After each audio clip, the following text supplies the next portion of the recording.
You thought he was too crazy. You like Hancock, but you don't like von Daniken. So I didn't think he's too crazy. He just willfully, in my opinion, ignores evidence that would show that some of the things that he's saying have already been solved. And I think his hypothesis is all related to this concept that we have been visited and that's how all these things were built and that this technology was brought here from another world. And I think he's very ideologically locked into these ideas. And I think a much more compelling idea is that there were very advanced cultures for some reason 10,000 years ago, whatever it was, whatever the year was where they built some of the insane structures. It's 4,500 years ago, they roughly think the pyramids were built. Like whatever the fuck was going on there, I think those were human beings. I think those were human beings in that place, in that time. And I think they had some sort of very sophisticated technology that was lost. And things can get lost. Things can get lost in cataclysms. Things can get lost in... They can get lost in disease and famine, and there's all sorts of war, all sorts of reasons. The burning of the Library of Alexandria, there's all sorts of ways that technology gets lost forever. And you can have today someone living in Los Angeles in the most sophisticated high-tech society the world has ever known, while you still have people that live in the Amazon that live in the same way that they have lived for thousands of years. So those things can happen in the same planet at the same time. And I think while the rest of the world was essentially operating at a much lower vibration, there were people in Egypt that were doing some extraordinary things. I don't know how they got the information. Maybe they did get it from visitors. Maybe they did. But there's no real compelling evidence that they did. I think there's much more compelling evidence that a cataclysm happened. When you look at the Younger Dryas impact theory, it's all entirely based on science. It's entirely based on core samples and iridium content and also massive changes in the environment over a very short period of time, particularly the melting of the ice caps in North America and just impact craters all around the world that we know something happened roughly 11,000 years ago and probably again 10,000 years ago. I think it's a regular occurrence on this planet that things go sideways and there's massive natural disasters, and I think that it's very likely that there's the Bronze Age civilization collapse somewhere in the mid-12th century BC, and probably the in some ways the one in which we have the best history is the fall of the Roman Empire, which was obviously the culmination of the classical world, and it somehow extremely unraveled. So I think my view on it is probably somewhere between yours and the von Daniken? No, not von Daniken. I'm more on the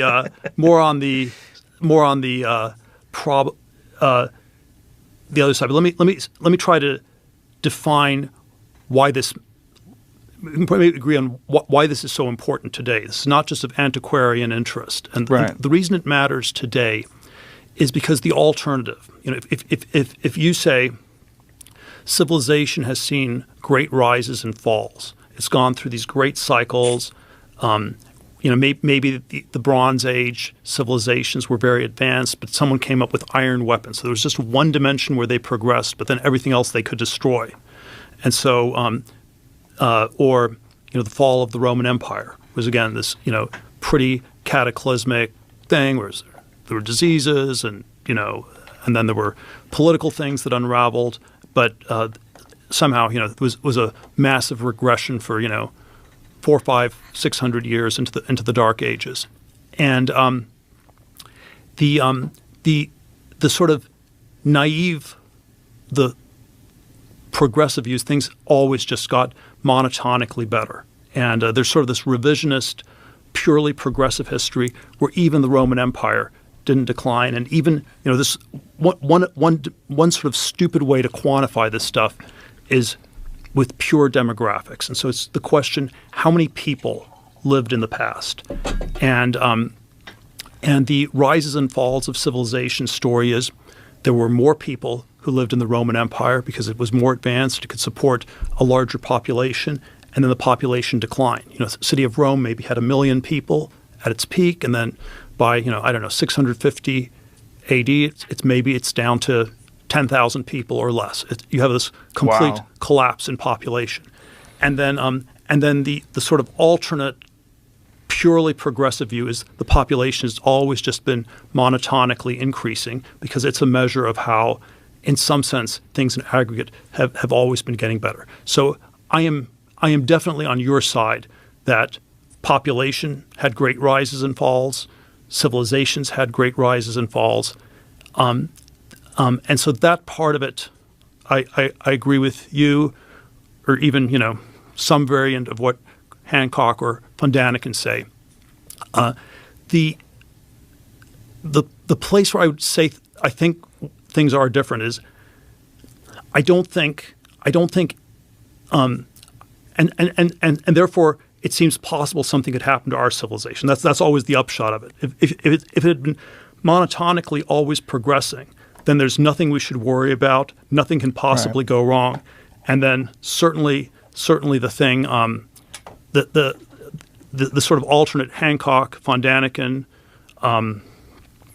Joe Rogan history of the world tells us is that we shouldn't take our civilization for granted. There are things that can go really haywire. I agree with that. The one place where I differ is I do think our civilization today is on some dimensions way more advanced than any of these past civilizations were. I don't think any of them had nuclear weapons. I don't think any of them had spaceships or anything like that. And so the failure mode is likely to be somewhat different from these past ones. Yeah, that makes sense. I think technology progressed in a different direction. That's what I think. I think structural technology, building technology, had somehow or another achieved levels of competence that's not available today. When you look at the construction of the Great Pyramid of Giza, Anyways, I'm not gonna watch the rest of the video. I hope you guys enjoyed that video. If you want to see more of it, I'm gonna put the episode number in the description below. So if you want to go watch more on this, but I thought this is very interesting. But yeah, I don't just have too much to say about it. So you guys let me know what you think about it. Thanks for watching. Appreciate you guys. Take it easy. Peace.